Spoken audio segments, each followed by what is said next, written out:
Hey you guys! Hey! Hope you're doing well.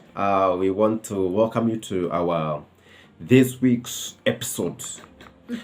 This week we are doing book review. Book review. Yeah. And it's surprising that we have reached a year of doing our episodes. My goodness. The YouTube channel. Yeah. We needed tunahitaji keki anniversary. Yes. We are going to all you do cook cakes, right? Yeah, I do. Thank you. So I'm just going to hire her for the same, and I know it will be okay. So hope you're doing well. Remember ordering your private world. Yeah. So this week we'll continue with the next 4 chapters. This book is deep. This book is so critical to each one of us, and inspiring. Yeah, who wants to order your private world. And so it's nice before you move to another book, because I'm doing another book. I don't know whether you're doing a book. So we want to first finish up with this one as we draw some nuggets of wisdom from this book. So maybe you can just give a recap. Yeah, we talked about in the previous book a difference between a driven and a called person, and also we gave the example of the husband who was so caught up with his work to the extent of his marriage. It costed all his marriage, his family, and at the end of it all, the drivenness ilim waste too. And I think I'm more called than driven. I think you are driven, right? I think that's what we concluded. Yet to be confirmed. Yeah, and it is good to be, as much as we are driven, it's good also to be called, so that we can exercise restraint. Maybe those were some of the And the beauty about this book also is that it gives examples of real life stories and something you can relate to it. So even if you're interested, you can DM us. We'll just kindly give you a copy of it. And you remember the thing called syndrome? Yeah. Maybe you can elaborate. Sometimes you think you're standing strong because you're a public figure, but inside of you there is a big hole. Everything is not working, but in the outside you seem to be doing so well. It's good for you to calm down and ask yourself those relevant questions. Are you ordering your private world? How is your family? How is your wife? How is your children? How is your spiritual life? As much as people think highly of you outside there, what about your inner circle? And this week we want to do from chapter 6 to chapter 9. Yeah. I think you can take us through a summary of chapter 6, what it is about, and what maybe we can learn from that. So guys, even as we dive into chapter 6, I would like just to elaborate that I was one of these people. I'm still trying to organize myself. It's all about... everyone does. Everyone is trying to organize himself or herself. Yeah, it's all about disorganized people.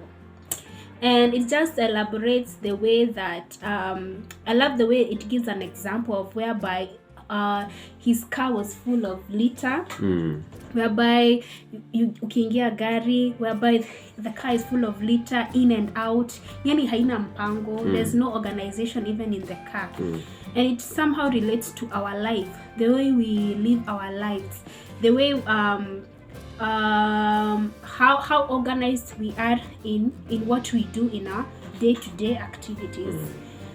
Kama hauko organized, hata itaonyesha kwa gari yako.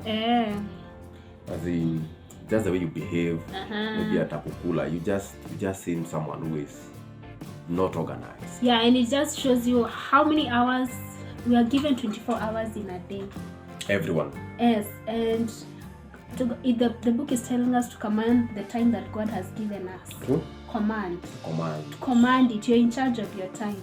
You have those 24 hours, and it's upon you to be in charge of it. I don't know about you. But I feel I'm still not really organized. You seem to concur with that statement. No, I'm just. You want me somehow. to say on, I think So- we are all we are building ourselves step by step. Yeah. Times I find I procrastinate things because I feel I have much in my tray. And, somewhere, I think even in chapter 7, talks about a tyranny of the urgent. Sometimes I'm caught up with urgent issues, and you find some important issues that needs attention. I keep pushing them. So that's called procrastinations. And do you know that is the symptoms of a disorganized person? Yes. So I think we need to take you to the doctor. To the doctor? I think that's not treatment. It's an order. It's something that. But it's something individually that you have to do for yourself. Yeah, I feel actually I've started now, taking in between what is important, what is urgent, what I've procrastinated, and I start to, to correct that, so that I can be able to order everything, because we are so busy. Sometimes you find you don't have time for something, and because it's not really crying for attention, you keep pushing it. Yeah, and it also elaborates another symptom whereby, not a symptom like inside, but whereby you feel poorly about your work, the way you do your work, because at the end of it all, you won't perform your best if you're disorganized. And it just shows you that we need to invest more energy in doing productive things, but not things that will not give us won't give us benefits in life. And also about social media, how many hours do you spend your time? I think I'm not much into social media. I think I am. Like you are. So I think there's he gives some remedy. Yeah. About organizing time. I remember he would talk about budgeting time. Yeah. That, we need to budget time. We need to know that this is a schedule I want to perform. This is the activity I want to perform, and I'll do it next week. Yeah. I remember, because I think it's good to combine with chapter 7 about recapturing time. He gives a story of a woman who called. He's a pastor, and I want to see you right away. Yeah. And he had to ask, what is the issue? Yeah. My marriage is breaking down. And he asked, for how long has it been happening? It started showing for the past 5 years, And he told him, right now I have a schedule, I have a preaching engagement. I may not be able to give you the best. So why not we meet on Monday and we talk on the appropriate time, And the lady left happy, and yet the pastor, Golden, the writer, also happy, because he didn't succumb to the tyranny of the urgent. Yeah. Sometimes the urgent is not really urgent. It's true.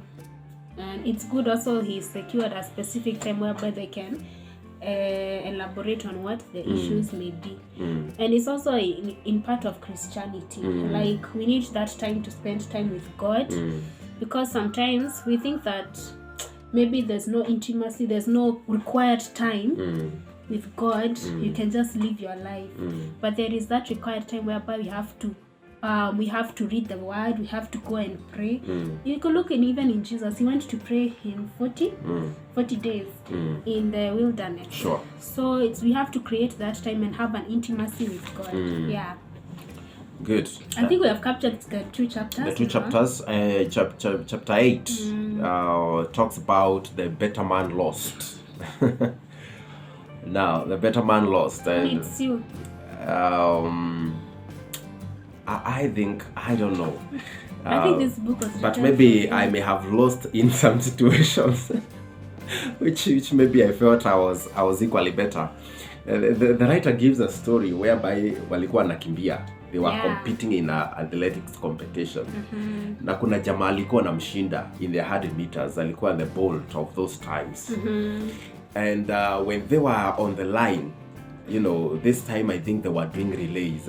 Yeah. And I think you had to run for 300 meters. But this guy was used to 100 meters. And this guy teases. I had